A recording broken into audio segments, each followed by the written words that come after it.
안녕하세요. 일산의 아파트 화실입니다. 오늘 이제 우리 일랑 이종선 선생님이랑 이제 좀 통화를 좀 했는데요. 어떤 내용이냐면 독도 체험관 에 관한 내용이에요. 어떤 독도 체험관이냐면요. 서대문역 근처인데요. 동북아 역사재단 독도 체험관.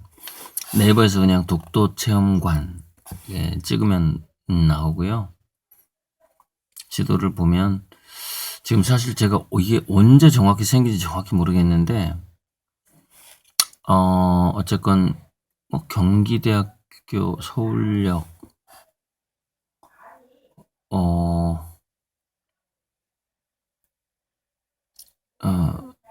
서대문에서 가장 가까운 곳 같은데 여기 무슨 서울 서대문 경찰서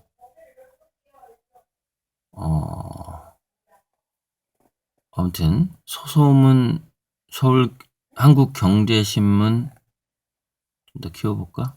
홍원제지 아무튼 그 근처예요. 근데 뭐 어쨌건 위치는 독도 체험관 하면 나와요.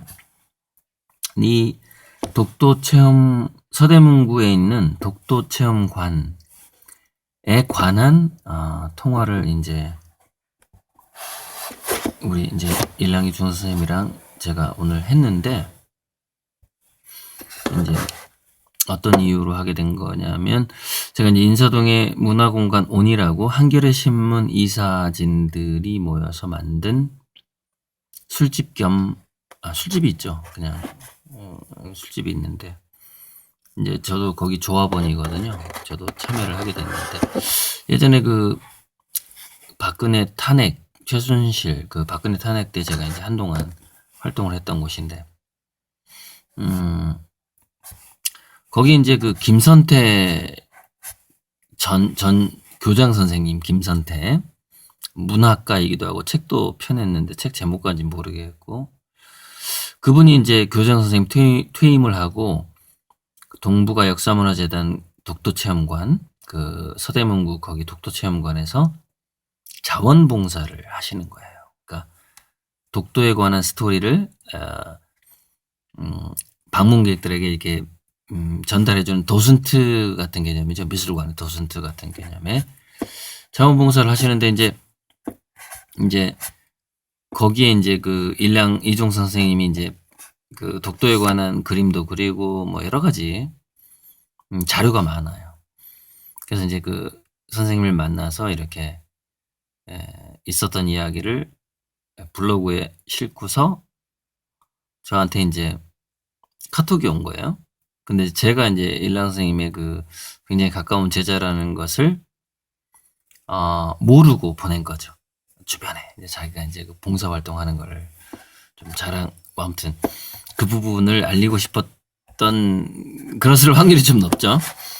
그래서 이제 제가 선생님 그 제가 아는 분이 이렇게 독도 체험관에서 이렇게 봉사활동을 하시다가 이런 블로그 글을 올렸다 그러면서 문자를 보냈는데 이제 선생님께서 거기에 얽힌 사연 이야기를 저한테 또 이제 전화를 해서 알려주시는 거예요.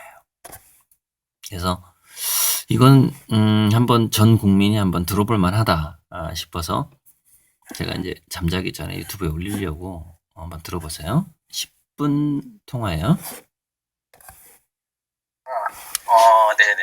그래, 근데 그거를 일본 놈들이 화가들이 상원의원까지도 그거를 확인하러 자꾸 울릉도를 가는 거야. 여기 좀 어려워요. 이 부분이. 그러니까 이 전에 5분 동안의 통화가 있었는데, 그러니까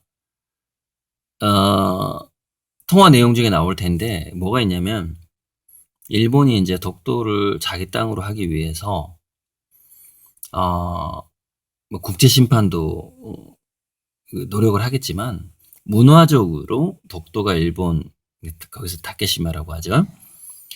다케시마가 이제 일본 땅이라는 것을 이렇게 전 세계적으로 알리기 위해서 야 다케시마를 그림을 그려가지고 그냥 뭐 대마도랑 다케시마랑 같이 그림을 그려가지고 후쿠시마랑 막 후쿠시마? 아무튼 그려가지고 전 세계적으로 막 전시를 하자 이런 기획을 한 거예요. 일본에서. 그래서 하려고 했는데 1970년대에 독도 그림을 그린 화가가 있는 거예요. 그게 이제 선생님이죠.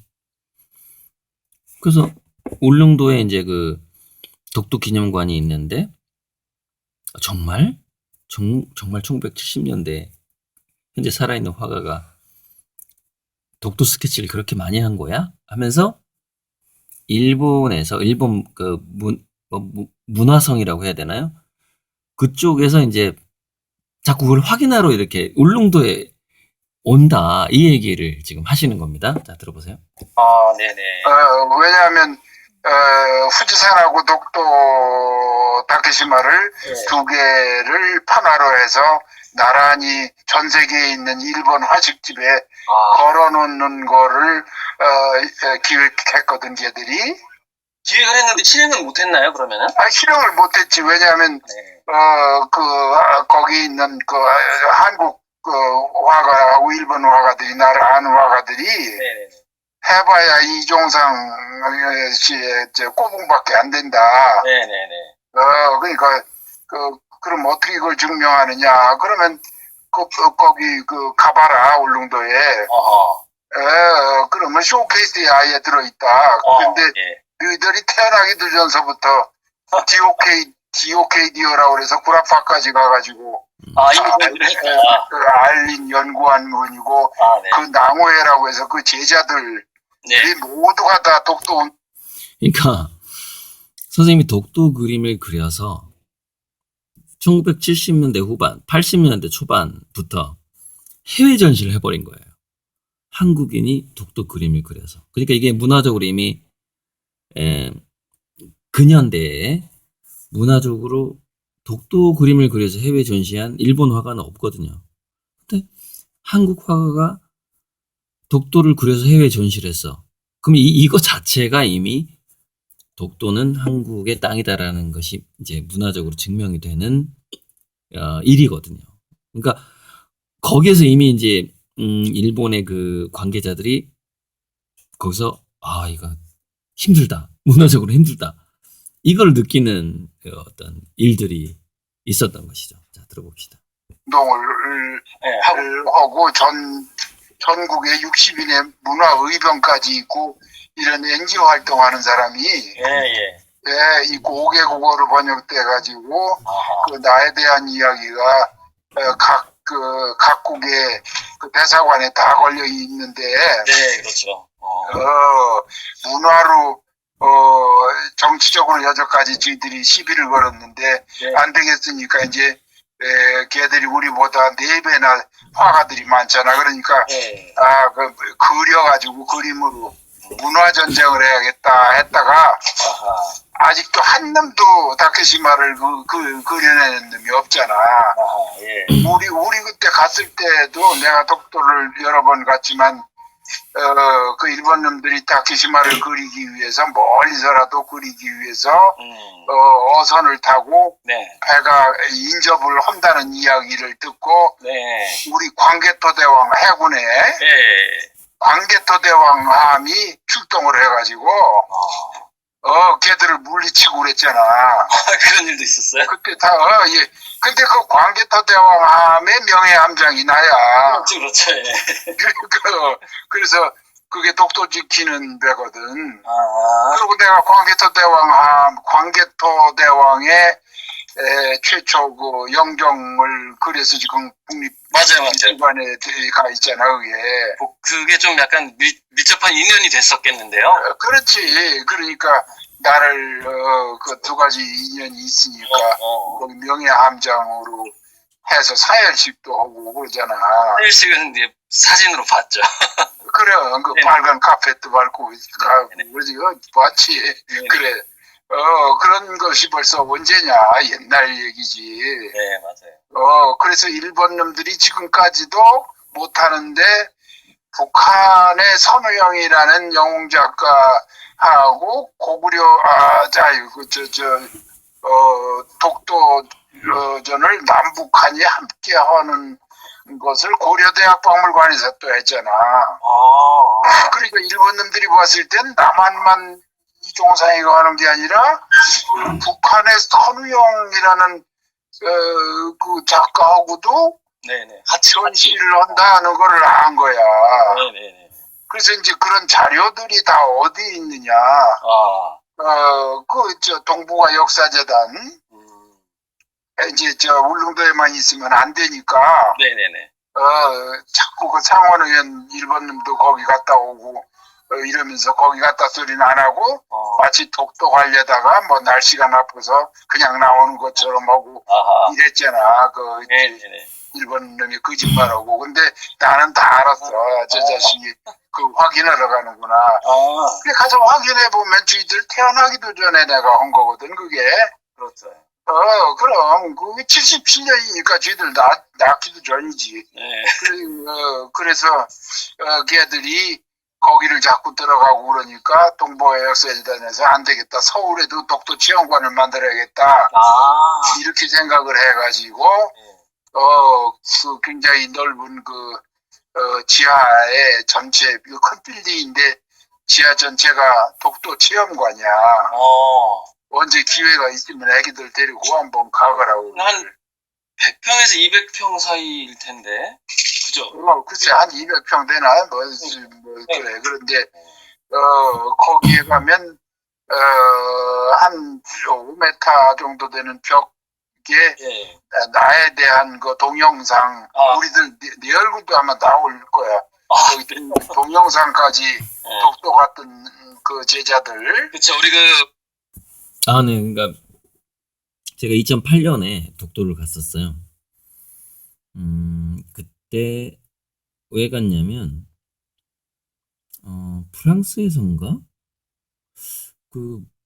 어떤 태극기가 발굴이 됐는데, 그래서 이제 그 독립기념관 관계자들이랑 같이 2008년에 제가 이제 독도에 갔었는데,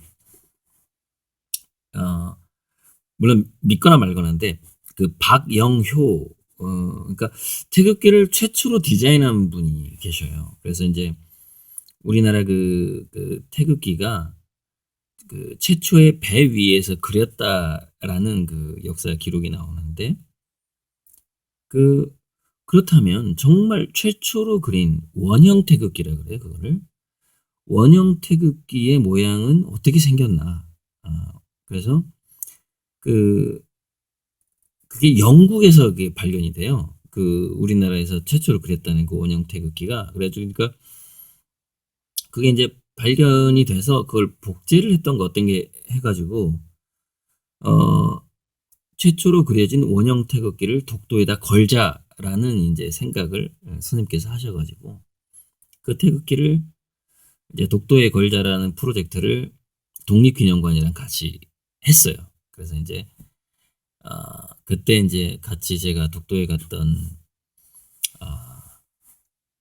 분이 이제 시인, 독도에 관한 시인도 있었고, 뭐 아무튼 문학인도 있었고, 근데 이제 제가 지금 기억에 많이 남는 분은 왕기석 명창이에요. 왕기석 명창이 그때 동행을 했고, 그때 고수가 누구였는지 기억은 안 나요. 그래서 이제 울릉도에 가서 이제 숙박을 할 때, 제가 왕기석 명창님께 너무 감사한 게, 저녁을 먹다가 제가 부탁을 드렸어요. 사철가를 한번 듣고 싶다. 그래서 내 왕기석 명창이 즉석에서 이제 사철가를, 뭐 꽃은 피니 어쩌고 있잖아요. 그 인생 북망산 어쩌고 사철가 아주 제가 이제 좋아하는 놀자는 얘기인데, 그래서 그분이 사철가를 제가 이제 요청을 해서 불러주셨는데, 나중에 제가 정말 술 한잔 사드려야 되는데, 그 기억이 나고, 그래서 결국 이제 울릉도에서 이제 숙박을 하고 독도에 가서, 독도에서 또 이제 왕기석 명창님이 막 노래를 하고 시인이 그 시인 이름이 천숙류였나? 천 시인님이 또 이제 그 하고 시를 읽고 하면서 이제 그 장면을 또 막 카메라로 찍고 그래서 영상으로 담았죠. 근데 그 영상 자료가 현재 독도체험관에 가면 남아 있는 거예요. 그때 저도 같이 갔기 때문에 제가 그때 이제 그 독도 이장님의 그 김성도 씨였어요. 김성도 씨랑 사진을 찍고 해서 그 자료가 이제 전교꼴찌 서울대가들은 책에 실려 있어요. 제가 독도 갔던 그 사진이랑 다. 그래서 이제 선생님께서 이제 그 CD가 몇 개가 이제 그 독도 체험관에 전달을 했고 그게 순차적으로 돌아가는데 그때 독도에서 원형 태극기, 그러니까 태극기 최초의 디자인이 영국에서인가 뭐 유럽에서 발견이 돼서 그걸 독도에 휘날리게끔 한 거예요. 그걸 하기 위해서 이제 독도에 갔을 때 그 선생님이 이제 그때 독도 문화심기 운동본부 본부장 그래가지고 이제 제자들을 데리고 갔는데 그때 제가 동행을 했죠. 그래서 그 CD가 그 독도 체험관에 가면은 아마 영상이 나올 거다 이 말씀을 방금 하신 거예요. 자 계속 들어볼게요. 그러니까 서영이 원형 태극기 서영이 뭐 이런 네. 그 여러 개 그때 다녀온 CD를 다 거기 줬으니까 이제 돌아가면서 하겠지 그걸. 네네. 근데 일본 놈들이 수도 없이 지금도 거기를 찾아가. 서울 거기를요? 그럼 이제 저 울릉도로 안 가고 아, 네. 그 먼 데까지 갈 필요가 없잖아. 그렇죠. 그러니까 서울에서 가는데 그게 일본 놈이라는 걸 몰랐는데 아, 이 밖에서 일렬로 세워놓고서 일본 말로 절대로 일본 말을 너희들끼리 썩은데기 말아라. 어허. 우리가 일본 사람이라는 거를 티를 내면 안 된다. 그 브리핑을 하는 거예요, 밖에서. 밖에서 그렇구나. 밖에서 브리핑을 하는 거를 누가 들은 거야. 그랬구나. 일본어로 알아들은 일본어를 아는 사람이. 예. 근데 얘들이 그 지하에 들어가면 아무 소리도 안 하는 거야. 저희들끼리도 하는 거네. 일본 말을 안 하는 거야. 네. 거기 가면 뭐 이 독도 모형도 있고 말이야. 네네네. 입구에는 또 어린이들하고 나하고 독도 합작을 한 것이 커다랗게 예. 입구에 붙어 그림이 있고. 같네요. 봐볼 만해. 초등학교 애들 많이 가고. 예. 그리고 이 좋은 역사, 거기 가면 독도에 대해서 아주 뻔히 알게 돼. 네. 좋은 역사물이 많이 거기, 그 기록이 돼 있어, 거기가. 네, 맞아요. 그러니까 애들 교육적으로라도, 한번 데리고 가면 좋을 것 같다 하는 생각이 든다. 거기가 무슨 동이죠? 아무튼 중앙일보사 맞은편이라고 그랬으니까. X자로 대각선. 예. 내 길 건너 쪽이야. 거기, 그러니까 서대문 대거리는 아니? 아무튼 정확한 명칭은 독도 문화 체험관. 그러면 그냥 독도 체험관이야. 독도 체험관. 문화가 아니라 그냥 독도 체험관. 그럼 나올 거예요. 네이버에 치면. 독립문 어디 있는지 알아?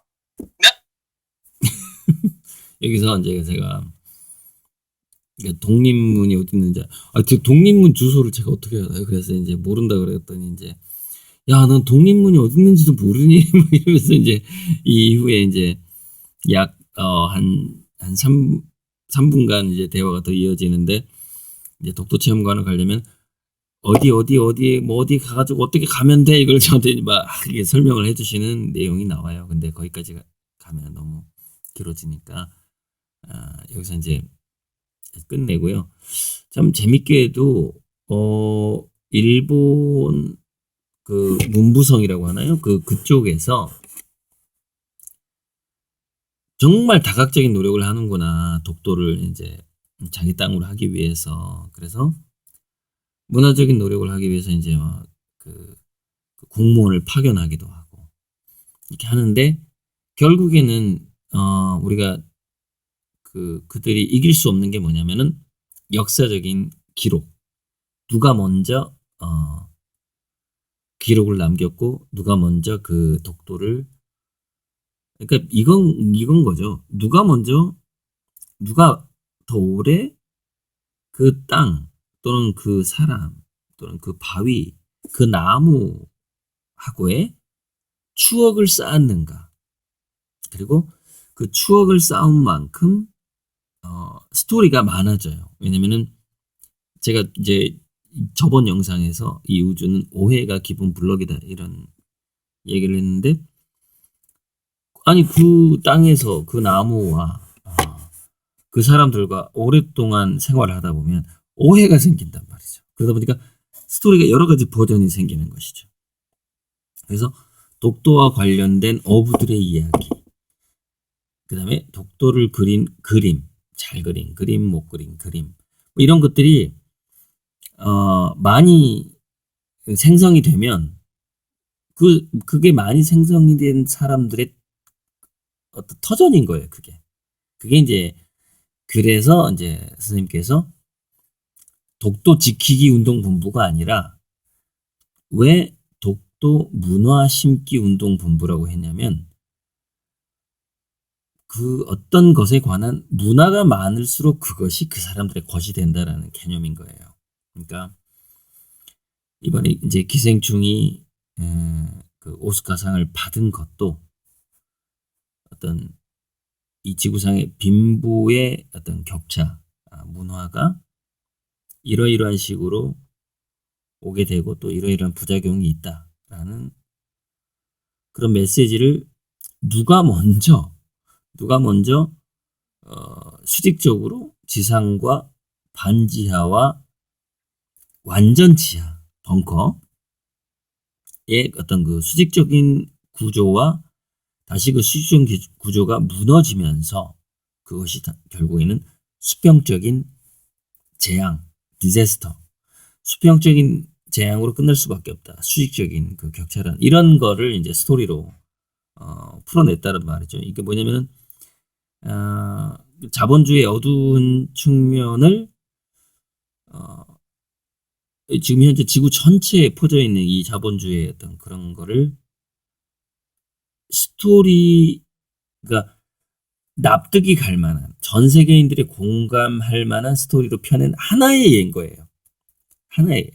그러면 다음 오스카상, 다음 또 어떤 영화들은 이거를 또 다른 버전으로 또 스토리를 만들어 낼 겁니다. 그런데 그 주제에 있어서 한번 세게 한번 그 스토리를 만들어 냈다.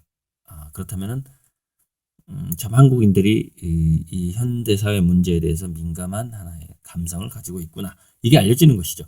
마찬가지로 독도에 대해서 스토리가 나오고 그림이 나오고 하면은 한국인들이 독도에서 애정을 많이 갖고 있구나. 이렇게 되는 거죠. 그러면은 그 땅이 누구 거냐? 사랑하는 사람이 그 땅의 주인인 거예요. 그 스토리, 그 전설, 또는 그 사람. 진짜 주인은 누구냐?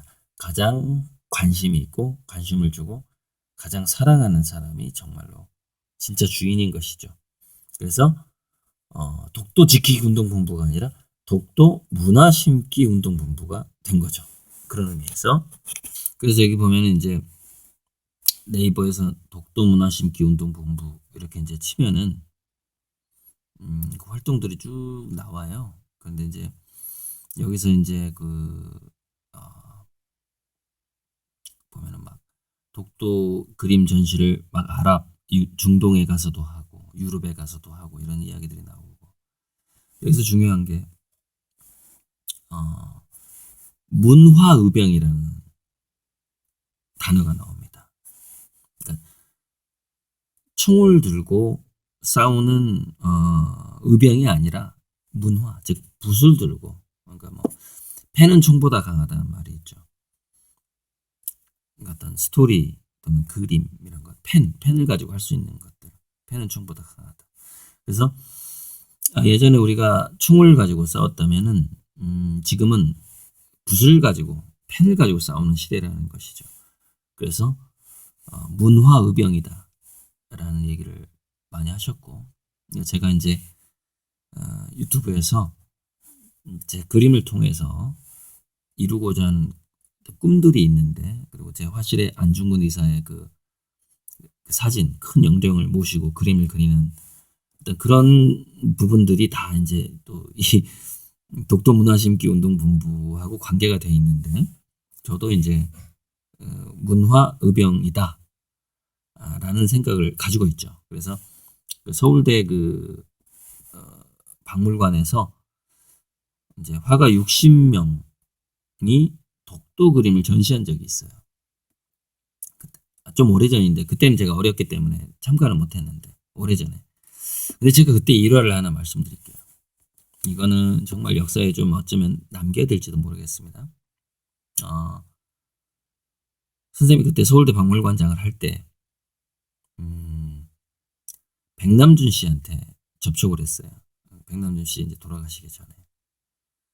자, 우리가 이번에 독도 그림을 여차저차 해서 상징적으로 국립대 서울대 박물관에서 화가들을 이렇게 한국 화가들을 모아서 독도에 관한 전시를 한다. 작품을 하나 내달라. 백남준 씨가 거절을 했어요. 그래서 백남준 씨는 국적이 미국하고 독일 국적을 갖고 있고 일본 여성이랑 결혼을 했죠. 그래서 실은 한국인이 아닙니다. 백남준 씨는. 그래서 좀 정말 안타까웠어요. 그 얘기를 듣고 저는. 굉장히 오래전이에요. 10년 전인지 15년 전인지 모르겠어요. 독도 전시를 서울대에서 한 적이 있는데 백남준 씨가 거절을 했습니다. 그러니까 곤란한 거죠. 왜? 아무튼 곤란해요. 국제적으로 자기 부인도 일본 사람이고 뭐 마약을 많이 했다는 얘기도 있는데 전 확인한 바는 없습니다만은 그런 비하인드 스토리가 있습니다. 그게요. 그 독도 전시가 서울대에서 했을 때가요. 굉장히 오래전이에요. 잠시만 언젠가 볼까요? 2005년이네요. 2005년 광복 60주년을 맞이하여 화가 60명으로 구성된 문화의병 전시를 한 거죠. 직접 그 독도를 갔다 온 화가들. 그때 이제 실제로 스케치를 하기 위해서 비용을 들여서 이분들을 선정을 해서 이제 독도에 가서 직접 스케치를 해서 보니까 이제 그때 이제 독도는 우리 땅 정광태 씨가 이제 이 행사에 와서 이제 노래도 부르고 했던 그런 서울대 와서 이제 그런 행사였는데 사실 이 행사를 기획을 할 때 백남준 씨를 초청을 하고 싶었는데 거절을 한 겁니다. 이런 이야기는 진짜 역사에 나오지도 않고 백남준 씨가 이 독도에 관련된 전시회를 거절했었다라는 것 제가 제 유튜브에 남깁니다. 그만 찍고요. 또 다음에 또 우리 선생님께서 들려주시는 얘기가 이렇게 좀 남길 만한 얘기가 있으면 제 유튜브에 꼭 남길 생각입니다. 네, 이상입니다. 감사합니다.